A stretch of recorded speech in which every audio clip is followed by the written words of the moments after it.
What's going on, everybody? This is Jerome Moore, host and creator of Deep Dish Conversations. And firstly, I want to say thank you for all love and support, and thank you for exploring the perspectives of social change with me on this platform. I want to encourage you all to like, subscribe, and follow us on YouTube and on your favorite podcast listen platform. And make sure you give us a 5-star rating if you're loving the Deep Dish Conversations. I appreciate all of the support again. I hope you all enjoy this episode.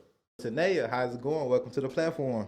Thank you for inviting me. Glad to be here. Now, I had to get you on here because I think what you represent, what you do, who you do it for, is needed, especially in a time like this. And it's always great to have a woman's perspective, a black woman's perspective, because I can't speak to that perspective because I'm clearly a man. I'm glad you know. And so we want to get into all of it. So you're not from here. No. You're not from here, so tell us a little bit about where you're from, who you are, and how you got into, firearms. Okay. Well, I am an East Sider from good old Tacoma, Washington. The West Coast shouted, so if we out that way, people from Seattle would tell you to stay away from the evil East Side. So Tacoma back in the 80s and early 90s when I was there was when gangbanging was at its high. You know what I mean? When gangbanging was in, Boys in the Hood was out, Menace to Society. We talking about pre-Boys in the Hood days when it was just getting started. So I lived in an area where it was high. So at a very young age, we were taught how to stay aware of our surroundings, mind your business, while you out here in these streets. Right. But we also dealt with, at the same time, you got gangbanging going on, and so that hit the black culture hard in black communities.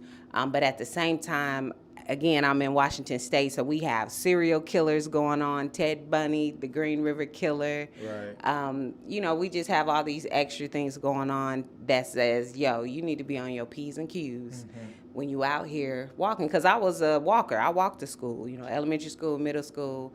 There were certain codes and things you had to live by. There were certain things you did and did not do.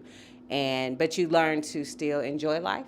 Right. In the midst of it, but situational awareness was from off top. Yeah, especially being on the West Coast, which is drastically different when it comes to like gangs and stuff like that compared to the South, right? Which we got all that stuff. That's all learned from West Coast movies, music, all that exactly. Stuff. And so you have a real lens experience, right, every day, because it is a culture, right? It's like it's a lifestyle, I'll even say, right? It is. Those people that are active and participate in that lifestyle live by it. It's not just like a fad, it's not a trend, it's not like it's a lifestyle. It's a commitment, right? And the thing was, in that day, so I'm not talking about I was young and I'm watching old heads gangbang. I'm talking about I'm in elementary school and I'm watching my classmates and my friends and my neighbors get put on. You know what I mean? A lot of that would come from cousins from California coming to stay the summer. Right. And then they putting folks on. So you have children claiming neighborhoods that are in whole other states. Right. You know what I mean? But now it's in full effect, and eventually it evolved into them claiming their own neighborhoods, but that was so we were seeing this, like you said, from the grassroots level of gangbanging, watching your neighborhood become a set. Right. You know what I mean? Like that's different community building than what some of us are used to. And from us outsiders, that when I say outsiders, it's not from the West Coast, right? Because I think that that's a different type of gangbanging. Just because y'all thugging down here. Like when I came down here, I felt like they would talk about gang stuff, but I'd be like, that's not. They would say Bloods, Crip. I'm a Crip, and I'd be like, but what set are you claiming? Right. And they didn't have a set, but the South helped me understand thugging. Right. What thugging was.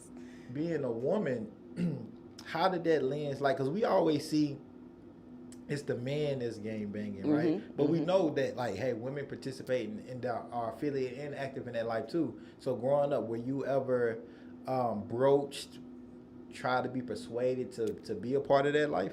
I would look at it like this. Like, you're right. There were a lot of female gangsters out here too, and a lot of them weren't necessarily claiming sets. It's because I'm dating a banger. I'm kin to a whole bunch of bangers. You know, my Right. family is banging. Or you just got a group of girls that was cool with each other and kind of ran in packs. Sometimes me and my friends at the schools, they accused us of like running in packs or, you Right. know, but it, like you said, it's culture though. Right. This is my neighborhood. These are my friends. This is who I'm comfortable with. I know she got my back. She got my back. She got my back. Just because we're not actively gang banging doesn't make us a target for people that are. So I gotta have a plan too. You know what I mean? Like Yeah. you know what I mean? Right. And but that culture, like you said, it's a different type of community. Yes, you look at it. Yes, gang banging is definitely a negative flaw hit on the community. However, that culture of claiming your neighborhood, being proud of where you from, Right. you know, not letting somebody from the outside come on the inside and disrespect, you know, loyalty, respect, honor, those things, it just becomes a culture around you. Right. And you see consequences for Right. crossing somebody within their own group. You know what I Right. mean? You seeing people check each other. Right. Accountability, you know what I Right. mean? So there's things you could learn from that culture that were still positive. I know some people like, in the community, because even like I said, those of us that were in the neighborhood that weren't banging, but Right. we still were close knit. You still wasn't about to come up in our neighborhood You and still- start no mess. You're still kind of affiliated. It- you know? right. You're right. You still, are. That's the word. I'm not I'm affiliated, but I'm not Exactly. active, so And when you went somewhere and they know what middle school you went to, what elementary school, you automatically affiliated with the East Side. You Right. an East Sider. Right. You know, and so yes, those things were and like you were saying, back to from a woman's perspective.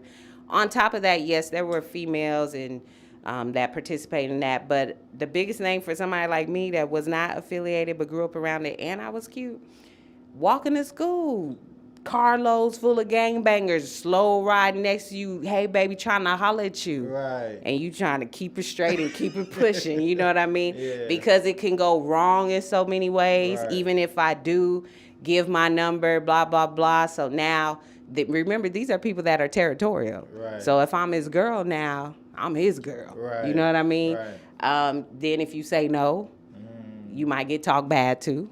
You know what I mean? Like Right. you might become all kind of bitches. Right. And don't dare defend yourself, because now you're going back and forth with somebody that don't care that you're a female, that might smack the taste out your mouth. Right. You know what I mean? That might go to violence. Right. So from that perspective of being a young lady growing up in that era and not having family members that were gangbangers, like I said, people in the neighborhood, but they were my age. Right. So, you know, I didn't have like OGs looking out for me, you know. Right. I had to get it how I had to get it. Right. So how did so you had this amazing, adolescent journey in that environment. How did that help you navigate once you left that environment and moved around? I always felt like I was ready for the world young. Like, like I said, I walked to school, I rode city buses, I did do some of my high school years there. So I did literally have to navigate the world from the mind of an adolescent at an early age during the time, like I said, we in the crack era, the gang era, serial killers, kidnapping, all these things going on. But still managed to have fun. Like, man, my childhood years was I got into a lot of shit I shouldn't have. I'm glad I survived. Hey, we all have. But I have to say, childhood. right, but I have to say the environment I was in, being the way it was, and just having to adapt to that helped me learn how to balance that out. Right. What role did your your immediate family play into keeping you away and but also enabling you to have fun and still, even in a maybe not the safest environment, but still, have a great childhood? Yeah, so both my parents were in the military. Okay. Air Force. Okay. My dad was gone a lot, overseas, stationed for years at a time. So my mom, she was very involved. She worked. She was a very early bird, get up early, get to work, get back, but she's cooking dinner. Right. She's coming to your games. The neighborhood kids are coming over to play. We had a 2-story house with a big backyard. Right. So she could keep us in eyes view And, so keep up with us, but also allow us to be free, play, be children. And she was very involved. Kept us, the Boys and Girls Club played a huge role for a lot of us, and it was open till like 9 o'clock at night. I don't know what these are little after school programs, the Boys and Girls Club nowadays. I guess ours was like, look, we got to get these kids somewhere safe. They can have a good time, but be safe and off these streets. So our Boys and Girls Club was open. You go there after school, you stay till 9 o'clock at night. On the weekends, it was like, 8 to 4 type stuff. Right. So you had that. We had community centers. When things got really bad, there was a program called Young Life where literally they would contact our parents. Right. Before we even got out of school on Friday, our parents would hook up with them, send sleeping bags, clothes, and when we got out of school, they would let you know we're taking you out to the mountains. Right. But, back to that gangbanging stuff, because something that went down, it's probably going to be some retaliation. Let's get as many of these youth out of here and out the way as possible. And then they take us to a whole nother world that we was not privy to, the mountains, and we'd have a ball. That's wild. Just being from Nashville and being from the South, where we don't our city, our communities don't have to prepare, be prepared for that type of retaliation, and just knowing hey, such and such just got shot, or this is happening. Yes. It's gonna be a war. Yes. We have protocols in place to protect the youth so they won't get caught up in it. That's crazy. For somebody and from my perspective and from my lived journey here, that's protocols out west. So this is a safe space. Exactly. That's wow. And very necessary. It's going to happen. So and necessary. Our school. I middle school was shot up while I was there. Me going through metal detectors, the high school I went to for basketball, that was regular life. So when I moved to the South, to see things change, and I would ask, y'all don't have to go through metal detectors. Everybody where are you coming from? No. And that was regular life for me. That wasn't, that it was strange to be a part of a system that didn't have that. Right. So all of that you've seen could definitely be traumatic, and lingering trauma, right? But it seems like from the surface view, we're gonna get into this, so we're gonna get to know you. You are now heavily involved in firearms, especially for women, being able to learn about and learn how to use firearms. And the president, that's right, Madam President, she got a T-shirt on, y'all, of a gun club. And we're gonna get into that too. What contribution do you give growing up in that type of environment and seeing those things, and then kind of, in a way, bravely embracing it in order to serve, build power, be an advocate in community around things that could have easily be hey, I seen what this can do to communities from a negative perspective. I don't even want to touch a gun. Right. How did that? Let's talk about that bridge. Let's talk about it, because that's typically what it seems like our culture has gone towards, is that fear. Right. So now I don't want anything to do with guns because these things happen, because of gang violence, because Ray shot up, the liquor store or whatever, some type of traumatic experience with guns has made our community shy away from it. Messed up laws, getting us jammed up as well, or not understanding the laws and how to navigate through them have gotten a lot of us jammed up. That makes, again, people say, I just rather not have it. When I lived in Memphis, I did not have a firearm. I was a single mom. Living in Memphis, and should have. Right. Now, knowing what I know, I'm I can't believe I was out here naked all these years, But yes, growing up like that taught you too how to respect it. You know what I mean? And that's what a firearm is, a tool. Right. And you got to learn how to respect that tool. Just like a knife, is sharp and it'll cut you. A firearm, if wrong thing happens, it could shoot you, kill you.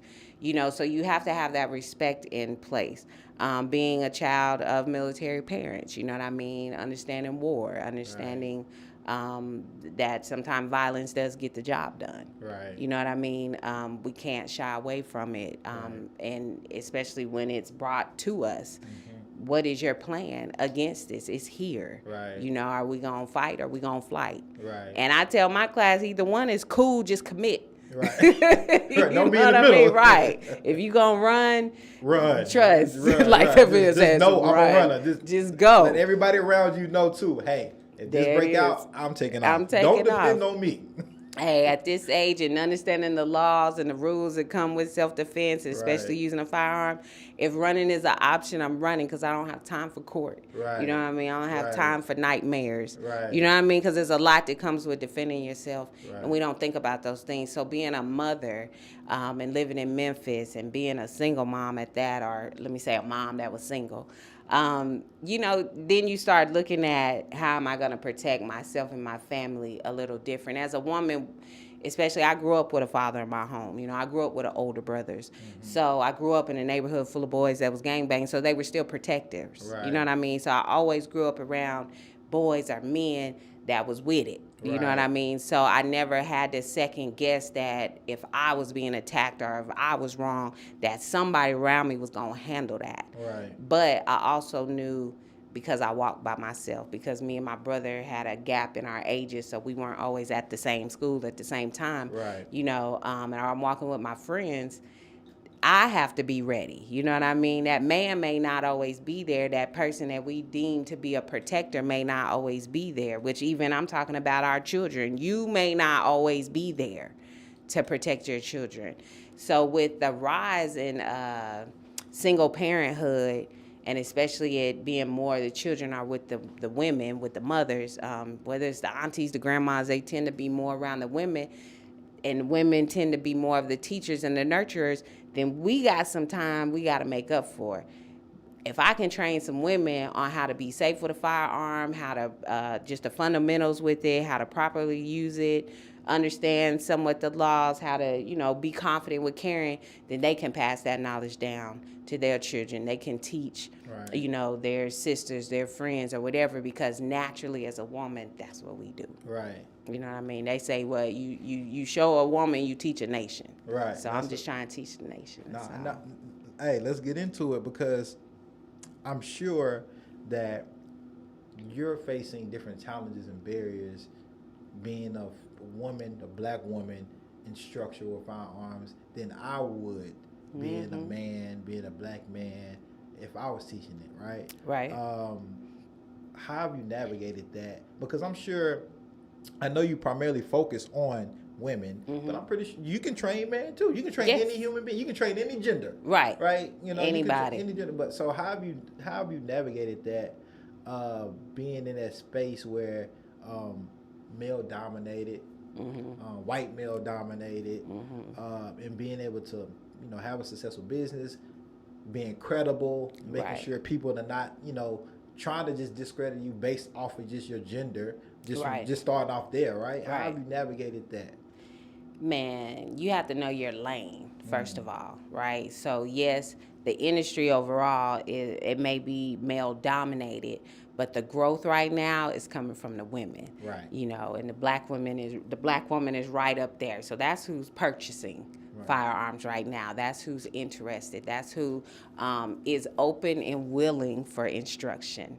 Where sometimes my male counterparts, you know, they know women are their market too. I'm a threat. I'm a whole threat in the industry as a female firearms instructor, because there's not a whole lot. So we haven't saturated the market, but the women have. Right. So most women are gonna say, I can get this male instructor, or I can go to this female instructor. Right. Let me go over here with this woman. You know what I Right. mean? And a lot of times, because some man, hard eye roll, probably messed the experience up off top, thinking he doing right, Boo went out, bought her a gun because he thinks she need to protect herself, and he just went and didn't take anything into regards. Didn't even know what to take in regards. It might be too big for her hands. It might be too powerful. Right. Just all those little things that matter. Right. And so now he's taking her to the range with this big ass gun that she can't handle, Right. and he's not doing a good job explaining, and she's not understanding, and she's feeling some type of way, and now he's feeling some type of way, and it's just a horrible experience. Right. So she don't want to touch the gun, because what happens when you shoot a gun that you can't handle? You tend to not want to shoot guns, because especially if that's your first experience. I'm going to just assume all guns shoot like this one. Right. I don't know there's variety. Like when you Right. come with me, like I had a lady the other day, I had a toy gun, a 22, and a 9mm. Right. And we started with the toy gun. Right. Because guess what? It's not intimidating. Right. She know it ain't finna shoot hard, it ain't finna do nothing. It's a toy. What do you see as some of the I guess I would say mental kind of barriers and inspiration that would barriers in general that stop women from wanting to like go ahead and jump into that like lane of like shooting a gun, because I think it's still a conditioning that women have to unlearn of like, hey, you all can shoot just as well. It can be just as deadly and it can just carry in general, right? Right. So what are some of those, like, I guess, mental barriers and learned behaviors that you see that is preventing women from going ahead and making that leap? First, you have to get over yourself. Okay. You know what I mean? And as surreal self-defense, our tag is self-defense is self-love in action. So we focus on self-image, self-respect, self-love. We'll do all these self-checks, self-respect, and then we leave off self-defense, right? Self-preservation. You know what I mean? The important things that keep us here. So again, like I said about getting comfortable with having that male in your life, that's going to protect you. You know what I mean? So really protecting and defending yourself never even really crossed your mind is a barrier. It hasn't happened to me, so it probably won't happen to me, that whole ideal. Right. And then you have the people that had the traumatic experience, whether it was their own personal experience or someone else. A lot of victims of violence. Firearm use in violence, domestic violence cases, firearms is like up there, and that's what people are being threatened with. So there's all kind of challenges, and just straight up scared. This thing goes bang and it kills people, and I really don't want no parts of it. Or I get caught with this, I go to jail. People just assume that. Like, I don't know if I'm supposed to have it. Can I have one in the chamber? So many questions. So that lack of knowledge, right? But I tell people it's still a mindset thing. So if you're not ready, that's cool. Just because your boo bought you a gun doesn't mean that you got to touch it yet, that you got to do anything.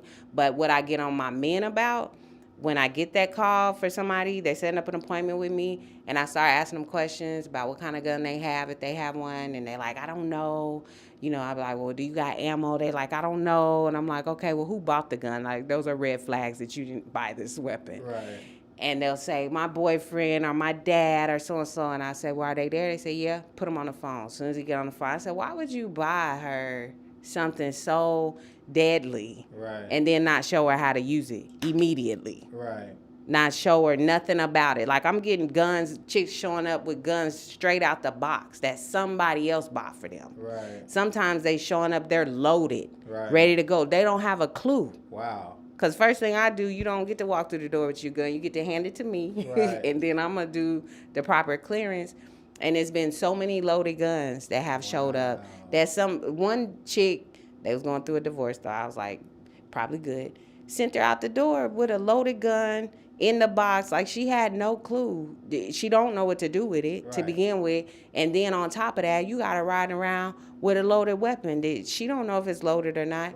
So I asked them straight up, why did you do that? And they'll be like, man, I can't teach her nothing. Or, man, I was going to try to get to it.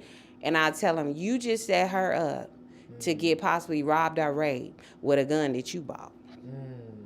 Because I know when my house got broken into and when my neighbor's house got broken into and people's cars got broken into, anybody who had guns in their house, usually that was one of the things that was stolen. Right. So they look for that, or they come across that. And when they do, if I just think of it, it might have just been somebody pulling old B&E. She go to work. Now they come across a gun. Now I'm going to sit on the bed and wait for her. See, I used to watch a lot of Montel Williams growing up. And that was the story of them rape victims that got raped in their house. Talking about I got out the shower and it was somebody sitting on my bed.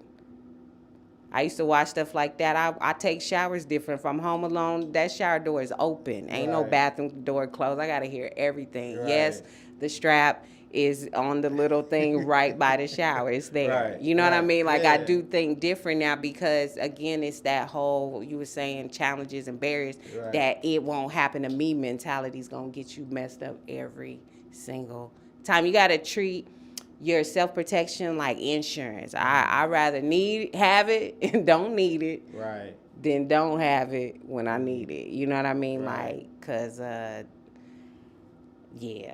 I wouldn't. You just start thinking about playing all these scenarios of stuff that could happen and to be caught without. It's going to be a long fight. You dealing with specifically with women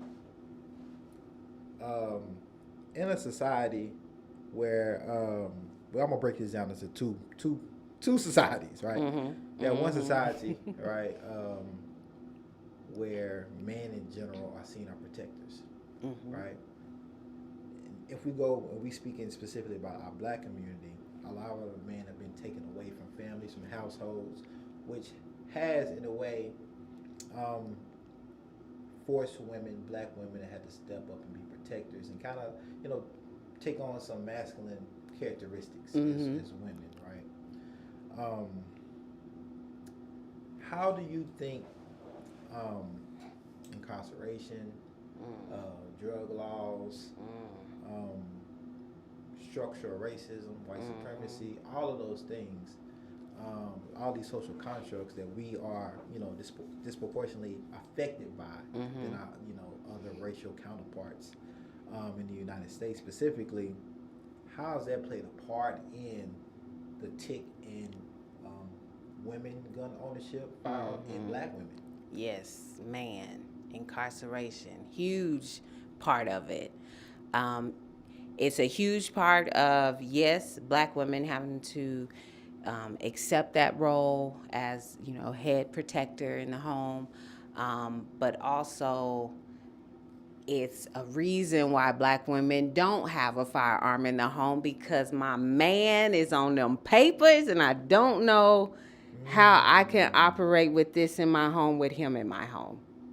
So where my other two heirs, non-black two heirs, don't have to teach that, probably. Right. We talk about that a lot in class. How do you move with somebody that is move? Right? How do you move? Depending on how, and then we always have to remember, just because it's written down and on paper and they say, yes, you can have the gun, it just needs to be locked up in a way, you still have to be practical and you still have to remember you black. Right. You still have to remember they want this black man back where he came from, incarcerated. So if I can jam y'all up, even though you think you're following these rules because you're properly storing it or it's where it can't be around him, you know how the system go. Right. It could still jam you up. Right. You know what I mean? So that is a challenge because some people would rather just not be in that predicament. Right. Even dating, let's talk about it too, because everybody knows what I do, right? Right. Because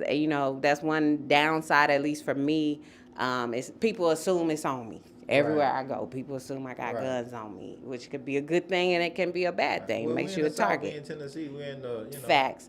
But in the black community, even in the South, we still treat it like it's not normal. Right. For guns to be a part of your life, right? Right. So it's almost like you are some superhero if you're comfortable concealing and carrying, whatever out here, because people still move. And I'm talking about like our parents, people that do, stand-up citizens, no questions about them, still hesitant about moving with firearms in today's society. in a society in the South where 2A is, let's Right. go, let's go. But back to that, so dating, it makes that difficult. Dudes, I date the brothers with the F on their report card too. I don't discriminate. Right. But we got to have that conversation. And I didn't even realize I had to have that conversation till somebody that was taking me out, he knew his own situation. He was like, Right. so are you going to have all them guns on you? Because Right. this is my situation. Or Right. it just got to the point when we hooked up, he would ask me, like, well, how many you got on you? Where are they on you? So, Right. like, he's driving. If we get pulled over, all of them got to be on me, on my Right. person. Right. I can't have it in his glove compartment. I can't have it where it looks like he could have access to it. Okay. So yeah, incarceration plays, like I said, that mental, Right. Is it even worth me moving like this because I mess around and get hemmed up over Right. just trying to exercise my Second Amendment rights? Right. But we do get that question a lot, and I just kind of bring it to the forefront. And I don't talk about it because I ain't nobody's attorney. I don't talk about it like I know, or if you Right. do it like A, B, and C, you gonna be okay. I talk about it like this is shit you need to think about. Right. You got this gun in your house and you got this man in your house who got an F on his report card. What is the stipulations of his F on his report card? Right. You know what I mean? So Yeah, that's crazy because I never thought about it from a relationship standpoint, right? Because I just never thought about it. But for as a person that can't choose who you grow up around, you can't Right. choose who your friends end up being, and those friends for me, a lot of them, majority of them end up having felonies for things they did when they was younger. When we was younger, Right. some people got caught, some people didn't. But then you gotta be careful because of their situation, because they're on papers, and how you navigate around them with your firearm and understanding. yes. Because anything can happen, and this you got to be realistic in one, being transparent. Like, hey, look, I got that thing on me. Right, And I exactly. know that you just got out. So, Right. so how does this work? Right. How does this work? And if we do get in the situation, what do I need to do to make sure that you don't get caught up from us just not being knowledgeable You're right. about the situation? So I think that's an important. That's an important thing to consider and think about research. I'm glad you brought that up. Yeah, it's a lot of things to consider when you have a firearm. And I think where people just, when we say training is important, they're Right. thinking pick it up, shoot some Right. drills. That's important too. Right. But when I say training is important, I'm like, no, you need to know what responsibility comes with that. Right. That just exactly. made you a superhero. Right. So what responsibility comes with being that superhero? Right. Like that arm, they looking at you like an armed villain. You looking at Right. yourself like a superhero. Right. There's two different perspectives when we walk out the door. So again, we talk, I try to get in your head, even with kids. One of the biggest ones I love asking people, you had Denzel on here. We know he's a martial artist. Denzel got swords and spears and all kind of wild stuff. So when we teach our home defense class, in person defense, he'll bring some of that extra wild stuff that the average person is not going to have. Right. And I have him stand next to me holding, one time he was holding 2 swords, just standing there. And I'm talking to the class and I'm asking these men, and they're there with their women, and I'm like, well, what kind of firearms do you have at the house? So you got a pistol? They're like, yeah. I'm like, where you keep it in your room? They're like, oh, it's in a lockbox. I'm like, is it loaded? They're like, nah.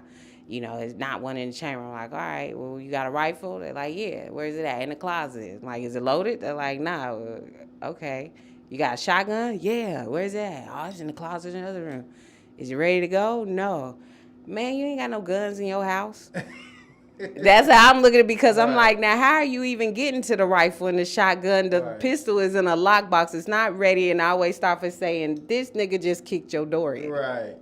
Exactly. With some swords. I'm Right. shooting him. Right. But I'm just, I want to take you to Right. some wild scenario, but to Right. show you how ready you're not. People Right. think I'm crazy because I keep one under the pillow.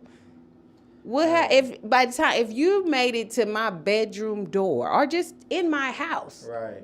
I ain't got time to be pressing no buttons on no box. I ain't hating on those that do. Right. And everybody's answer, well, why they had their stuff staged, not ready to go, was because it was kids in the house. And I said, but you still have set yourself up not to be able to protect them same kids that you think you protecting by keeping yourself so I'm not saying how to store yourself. I'm not saying nothing's wrong with keeping it safe. I'm not saying, but we have to educate our children. We have to educate the people that are in the home. I had to tell my kids, even when I was practicing martial arts, you know, when I started carrying on me holster, ain't no more jumping out the closet scaring each other for fun. Right. You know what I mean? Like Right. real talk. We had to have a real conversation. There's no Yeah. more doing that. Right. You know, and I didn't even think about that. My dude I was training with boxing at the time, he was like, yo, you getting quick, so don't be play fighting with your kids. Right. You gonna knock one of them out. Don't be doing, you know how you just do that with people like, don't do that. Right. Because I don't think you realize, you know, where your skill set is going because you don't look at yourself as a killer. Right. Or maybe you do. But you know what I mean? Like, Right. and so it's just so much that goes to it. But I tell everybody, especially my sisters, because, you know, our minds, Lord help us. But, you know, mental health is a concern in all our communities, you know, not just Black communities, but it's something we're getting more comfortable with talking about and being real with what's going on. So even when I was going with depression, anxiety, things like that, when I say I can't believe I didn't have a gun while I was in Memphis, I'm so glad I didn't have a gun while I was in Memphis, because looking back where I was mentally, I wasn't ready. You bring up this word superhero a lot. Yeah. And so I'm looking at you as I'm looking at your position, your role, your title. Tanea, black woman with a firearm. Not only that, has her own firearm business. Mm-hmm. Not only that, the president of the Middle Tennessee Black Gun Club. Mm-hmm. Now, again, male-dominated sports sector, all together, business, all together, and you found yourself in this position to lead, to educate, to show, to do all this representation, right? And I think it's all empowering, and you are a superhero for women because you just don't see that. You just don't see that. So how do all of these things play into you inspiring and being like, you know, a superhero beacon for hope, for change, for women out there that may be skeptical of carrying a firearm, wanting to learn how to shoot in the society that we live in? Well, yes, I am a superhero. For sure. I walk around with my S on my chest. But what we do is real self-defense. My goal is to teach you how to be your own superhero. That's our motto. And that comes from, like I said, a lot of people know what I do. So when I show up places, I get guys and girls that be like, oh, I feel safe now because the gun lady is here. And I always say, I only got bullets for me and my kids. Like, I don't know what y'all talking about. AKA, you need to be your own superhero. Right. Back to what you asked me about women, I can't wait for a man to save me. I can't wait for my neighbor to call the police. I can't wait. We don't have that type of time in a lot of these situations to be looking around about who's going to save me. You signed up to save yourself the day you kept on breathing every time you wake up in the morning. Like, you know what I mean? That is your responsibility. And when we add children to the mix, you know, now you just signed up to be the superhero and protector for many versions of you. Because it's all about survival, right? It's about my DNA living on this planet to continue on, you know, and in order to do that, you got to be able to protect yourself. You got to be able to, I always say one of our mottos is build something worth protecting.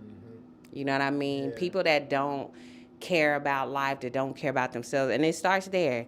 If you don't even care about your safety and being able to defend yourself, you got other issues you got to work through for. Then you don't respect yourself. You don't love yourself. You know, there's other things that I could check off in self that you haven't accomplished or conquered yet about self to get to the point where you like, nah, I got to make it. Yeah. You know what I mean? You know, because at the end of the day, if I ask you, you know, all right, somebody come up, it's going to be you or them. Who's it going to be? It's going to be them. Yeah, it ain't going to be me. If somebody got to get put down. I'm not trying to sign up for that. Right, exactly. You know, and I want to be able to fight fair, as they say. So if he got a gun, I want to have a gun too. You know, like, okay, give me a second. Right, exactly. Ready? Let's go. You know, and it's not always about the gun. My brother Denzel with Dynastic Guard, earn your way to the gun. So when we train, we ain't straight up like, I want to know where your mind is. Right. But we can go ahead and get it and start working with it. Nah, you don't have to care. I didn't start carrying a gun on me as soon as I bought a gun. I didn't even buy my first gun, a boo at the time. Whew, almost told on myself. He purchased it for me because of a situation. I had my neighbor was tripping. So we talking about that's too close for comfort. That's every day. Right. Night, day, morning, don't matter. That's your neighbor. This is where you live. Right. And we got a whole problem. And a man, it was several guys, I'm gonna call them guys, that I went to that I'm cool with, and I was talking about the situation, he ain't gonna do nothing. We gotta stop that. When people come in and say, especially when the ladies and you are coming to you, especially as men, they're coming for a reason. Why? Because you're that symbol of protection. They coming to you and saying, hey, this is what's going on. Hey, I got this problem. And so many said, he ain't going to do nothing. They don't even know this dude. Right. He's already done too much the way I'm seeing it. If I'm coming to you, obviously too much has already happened. Right. All right, so I'm getting turned down. So again, I got to figure this out. But one person, he was like, you know what? Meet me at this address on this day. It was an outdoor gun range, and he brought like a whole bunch of guns, handguns, rifles, ARs, shotguns, and let me shoot different things just to kind of see, you know, get a feel for it. He was real calm, real cool about it. It was just like a day on the range, you know, and then after that, we would go like once a week. And then he purchased me a firearm, and then we just started training on that firearm. And then from there, I started seeking training from others. And then I went and got my permit. I was already dealing with guns a year or two before I went and got a permit. Right. After I got my permit, it was still about 6-7 months before I even started carrying, because I went through a training, JC Shigok sure did, to how to pull out the holster. Like, we don't even think about stuff like that. It's funny because people will show up to train, they got all the gear. They got bulletproof vests, they got holsters, extra mags, you know, dope guns, way more expensive than the gun I got. I'm like, man, I'll kill you and take your stuff. Like, I'll rob you right now. You know what I mean? Because you ask them simple things, you watching how they gripping the gun, and you like, they don't have no clue to the basics. So TV, movies, this is really where people are getting their training from. Right. So, I don't know if you know this, but you may know this. 50% of all crime here in Nashville is domestic violence. Around 70% of that, the victims are women. So, super majority of women. Like, you know, a lot of that is due to, one, they have just being affected most, and two, a lot of men just don't report. Right. So it might be a little bigger tick on men, but I'm pretty sure women are still going to be the victims in the majority of those cases. If I'm a man and a female friend of mine comes to me and say, hey, Jerome, I'm experiencing domestic violence, or I'm just experiencing some type of a threatening situation from a man, and I don't feel safe, I don't feel like I can protect myself, I don't know what he might do. It might, you know, it just might be somebody I see all the time, or see, you know, on and off, but I don't feel safe. As men, what are some best practices other than saying, oh, don't worry about it, oh, he ain't gonna do nothing, right? What are some best practices that we can take and be allies in helping women? If we can't physically be there all the time, what are some ways that we can be allies in helping women to protect themselves when we're not there to be able to help be protectors of their life? Encourage them to take self-defense classes, martial arts, especially if they have children. That's a great thing to do together as a family. Okay. But man, keep up with that person. Dig deeper. You know what I mean? Right. Surface level. So why are you around this person? Right. You know, what makes you feel like you still got to stay there? You don't, you know, you don't have to take that abuse, right? Right. All right. You know what I mean? Like, there's, I would say dig deeper, get more questions and see what is really the root cause, what is keeping her afraid or feel like this person may have a position of power. Maybe they pay their bills, you know, that's keeping them there in this situation.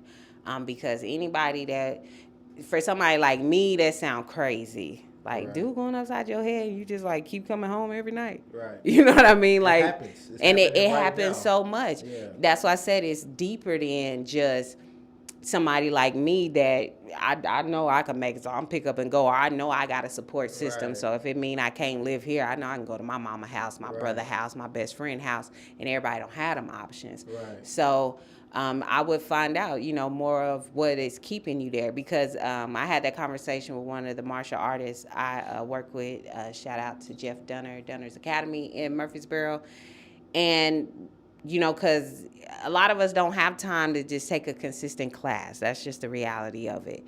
And so I was asking him, like, well, can you show me, like, some practical moves? Like, he's like, what you mean practical? You know, I'm like, well, what if somebody trying to choke me? He's like, what you mean choke you?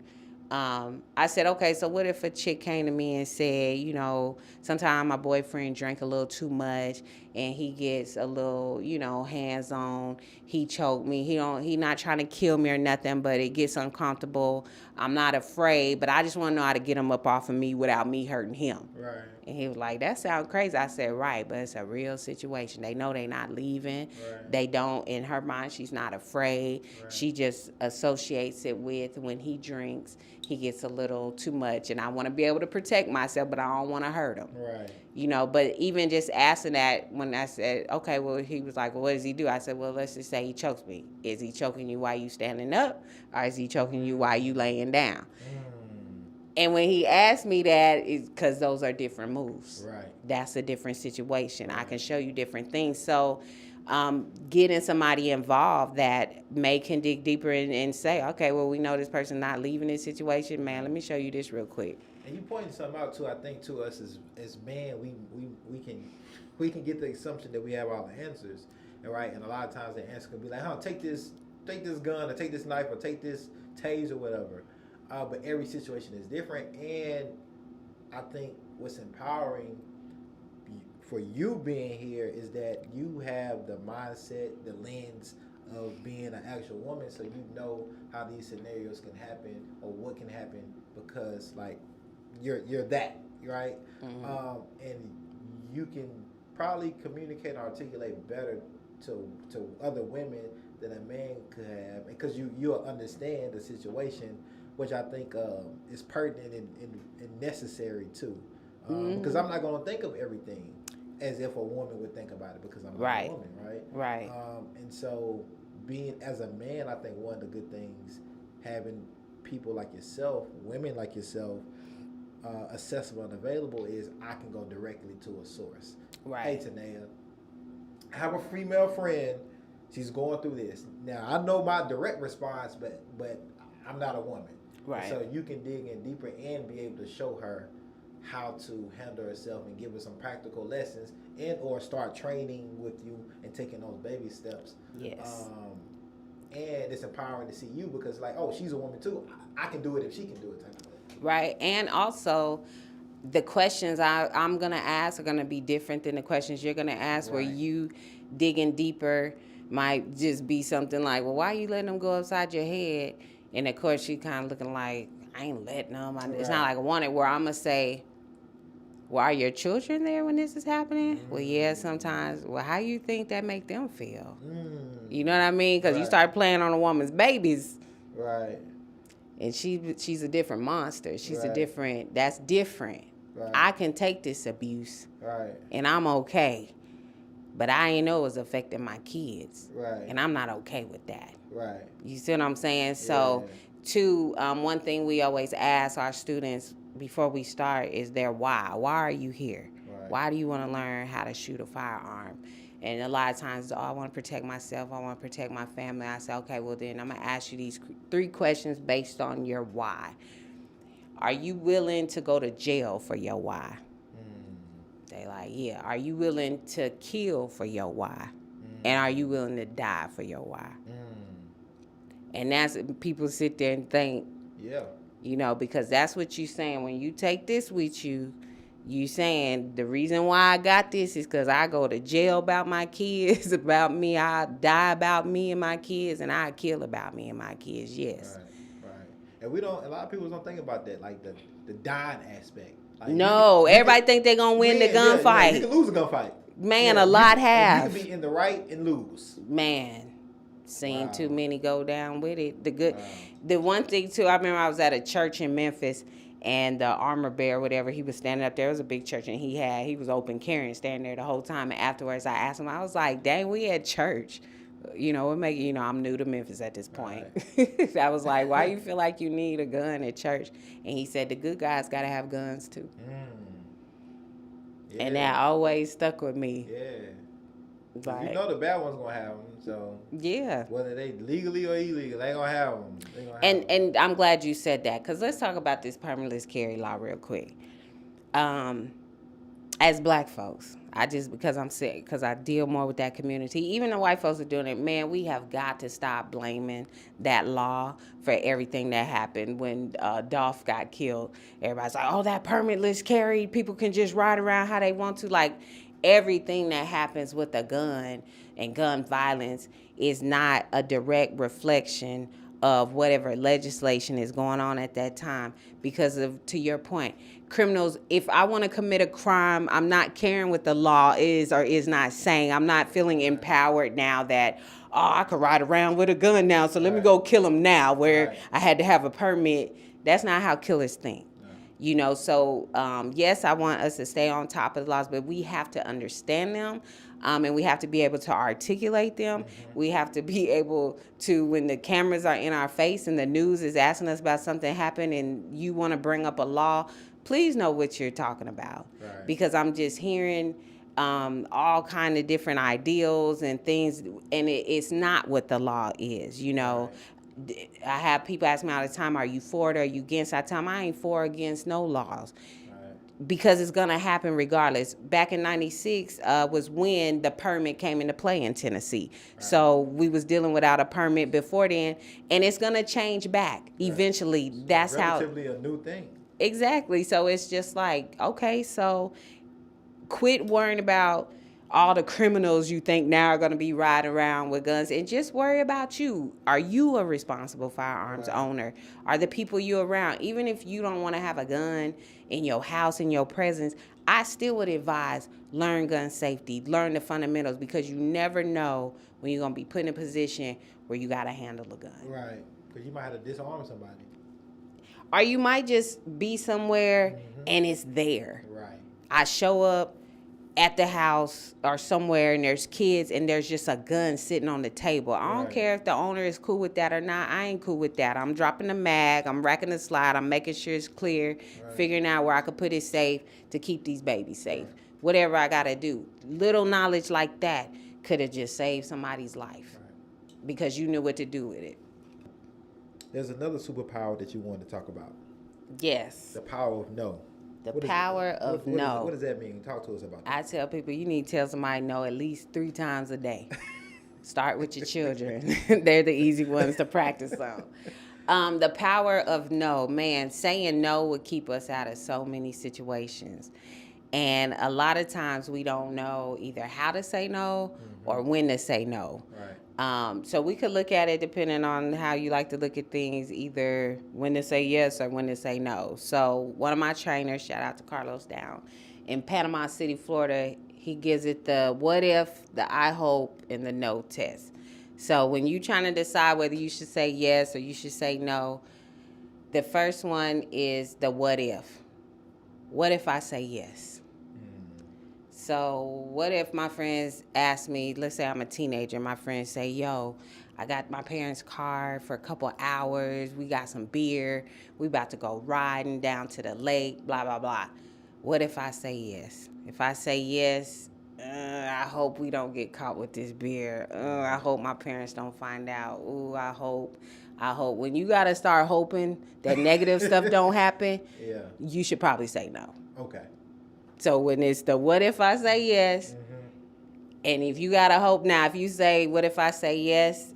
Ooh, I hope we have a good time. Ooh, I hope the drive ain't that long. Ooh, I hope so-and-so is there. Then you should probably say yes. How does your hope feel? Does it feel like I hope some negative shit don't happen? Or do I hope good stuff happen? And based on that I hope statement should help you determine whether you say yes or you say no. The power of no. I hear so many women that's what they'll tell me, man, I just wish I could say no like you do. But I tell people, usually if you ask me, I'm just so quick to say no. Like that's just my kids got me like that. I really haven't even processed what you said. It's the fact that you asking me something. It's just like no. My trainer said the same thing. He said, when I don't really know you, I'm gonna tell you no for about a year.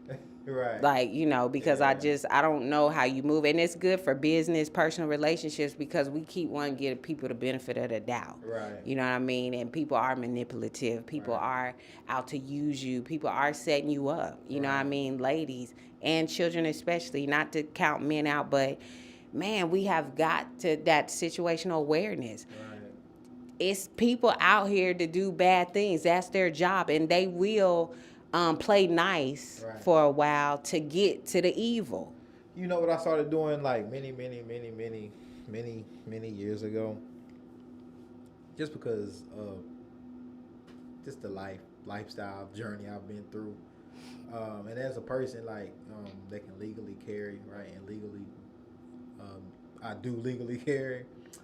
If I feel like I have to have my gun in places, like I tend not to go frequent those places, right? Like I tend to say no to those. If I feel like I need, I'm gonna have it wherever I go. But I feel like I have, like I can't, like sometimes, rare moments, I'll be running to the grocery store and feel like, damn, I forgot my right. I ain't really anything can happen in the grocery store, but it's really less likely for me to run into some trouble just because of the person I am. And two, I don't get off that. I ain't looking for no trouble either. Right. But if I feel like I'm going in any environment that I'm gotta have my strap with me. Nah, I probably won't be going. I probably won't be taking that drive or visiting that area or being in that club or whatever it may be, that space. And so that's how I started saying no. So, Madam President, yes, of the Middle Tennessee Black Gun Club, talk to us about that. Your role, the purpose, what y'all want to accomplish here throughout Middle Tennessee, and how people can get involved and get active.